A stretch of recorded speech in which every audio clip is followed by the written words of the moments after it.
Good.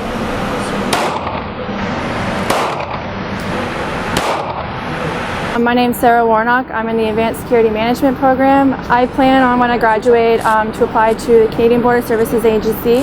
And the reason why I took this program was to open up my doors just in case that avenue doesn't appeal to me anymore. I've never shot a gun before, so I wanted to get that experience out of the way so that if I ever did have to do something like this, that I would be confident in myself. I chose Mohawk because I heard very good things about the program. It's very hands-on. The professors are very qualified in what they do.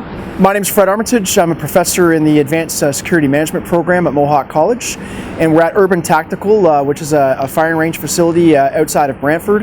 In Advanced Security Management today, we're on the range to forming a protective industry firearms indoctrination, which is just an exposure to the type of firearms that are used by executive protection teams, close protection teams, law enforcement agencies across Ontario and Canada. It gives the students an actual opportunity to smell what a firearm smells like when it's fired, what it sounds like, what it feels like to pick one up. To the best of my knowledge, nowhere else in the province is this type of training or learning taking place where students are actually being put and coached live fire on a range as part of their curriculum, not as an extracurricular activity, as part of their classroom hours. It's groundbreaking. It's taking a lot of work on behalf of our department and our program to facilitate the partnership that allowed this to happen.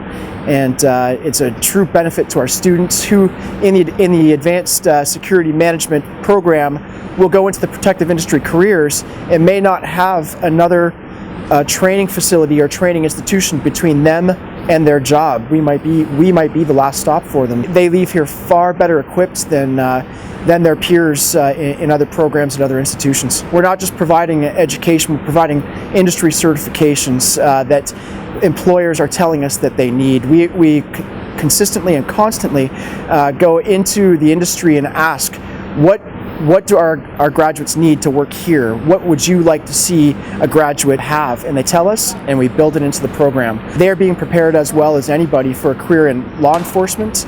But on top of that, we open up to them emergency management and business continuity positions, so working for communities or organizations, keeping them flowing in the cases of natural disaster, terrorist attacks, pandemics. I try to steer the students towards some of the private industry, which is my niche, because the dollar figures for entry-level positions are much higher.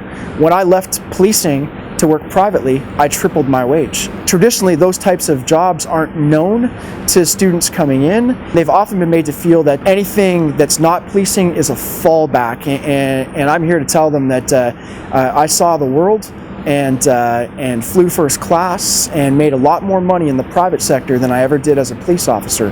Both are amazing jobs, and both are still on the table, and they're more competitive than their peers for both ends of the industry.